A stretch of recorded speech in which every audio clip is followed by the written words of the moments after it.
سب بچے سنہری پری کے گرد جمع تھے۔ سنہری پری نے انہیں مخاطب کرتے ہوئے کہا، پیارے بچوں، میں ہوں کوہ کاف سے آئی سنہری پری۔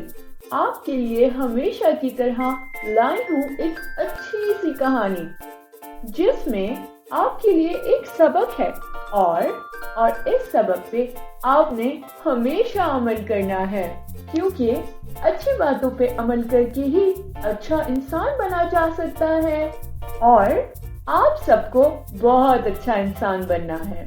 سب بچے خوشی سے تالیاں بجانے لگے اور منتظر نگاہوں سے سنہری پری کو دیکھنے لگے تاکہ وہ انہیں آج کی کہانی سنائے۔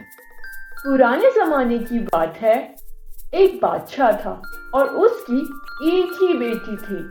بادشاہ اور ملکہ نے اپنی بیٹی کی پرورش بہت اچھے انداز سے کی تھی، چونکہ وہ دونوں رحم دل تھے اور دوسروں کی ہر وقت مدد کرتے تھے، انصاف سے کام لیتے تھے، اور انہوں نے اپنی بیٹی کو بھی یہی سب سکھایا تھا۔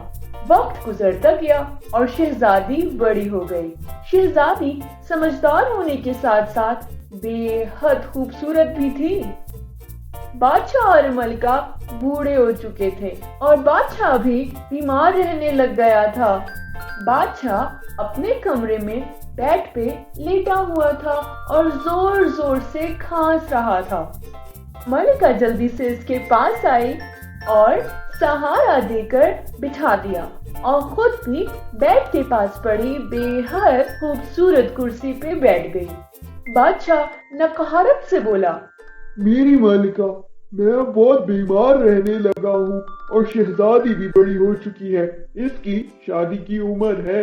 ملکہ بولی، بادشاہ سلامت، آپ ٹھیک کہہ رہے ہیں، ہمیں اب شہزادی کی شادی کے لیے کوئی شہزادہ دیکھنا چاہیے۔ بادشاہ بولا، میں کسی شہزادے سے اپنی شہزادی کی شادی نہیں کروں گا۔ ملکہ پریشان ہو کر بولی، کیوں آلے جہاں؟ بادشاہ کچھ سوچتے ہوئے بولا، دیکھو، میری بیٹی بہت سمجھدار ہے اور خوبصورت ہے، اس کے لیے کوئی ایسا ہی سمجھدار اور رحم دل لڑکا ڈھونڈنا ہے جو کل کو ہمارے ملک کا نظام سنبھال سکے تاکہ تمام ضرورت مند اور غریب لوگ خوش رہیں۔ ملکہ نے مسکراتے ہوئے کہا، آلے جہاں، آپ بالکل ٹھیک کہہ رہے ہیں، ہمیں ہماری شہزادی کے لیے کوئی اچھا انسان ڈھونڈنا ہے، لیکن ہمیں ملے گا کیسے؟ بادشاہ بولا، اس کا حل بھی میں سوچ چکا ہوں، کل دربار میں اعلان کروں گا۔ ملکہ بولی، جو آپ کا حکم، اب آرام کریں۔ بادشاہ بیڈ پہ لیٹ کر سو گیا۔ بادشاہ کا دربار لگ چکا تھا، سب وزیر ہاتھ باندھے آمنے سامنے لائن بنا کر کھڑے تھے۔ درباری کی آواز آئی، ملاحظہ ہوشیار، بادشاہ سلامت اور ملکہ عالیہ تشریف لا رہے ہیں۔ درباری سر جھکا کر کھڑے ہوئے۔ بادشاہ اور ملکہ وزیروں کے درمیان خالی جگہ سے چلتے ہوئے تخت پہ جا بیٹھے۔ کنیزوں نے مور کے پنکھ والے بڑے بڑے پنکھوں سے ہوا دینا شروع کر دی۔ بادشاہ کی روبدار اونچی آواز آئی، پورے ملک میں اعلان کر دو کہ پرسوں ایک دوڑ کا مقابلہ ہوگا، جو اس امتحان میں جیتے گا اس کی شادی شہزادی سے کی جائے گی۔ وزیر نے سینے پہ ہاتھ رکھ کر گردن جھکا کر کہا، جو حکم مالے جان۔ ہر طرف دوڑ کے مقابلے کا اعلان کروا دیا۔ سب لوگ دوڑ میں حصہ لینے کو بےتاب تھے تاکہ شہزادی سے شادی کر کے بہت سا مال اکٹھا کر سکیں۔ ہر طرف لوگ بس بادشاہ کے اس منقرر مقابلے کی بات کرنے لگے۔ ساحل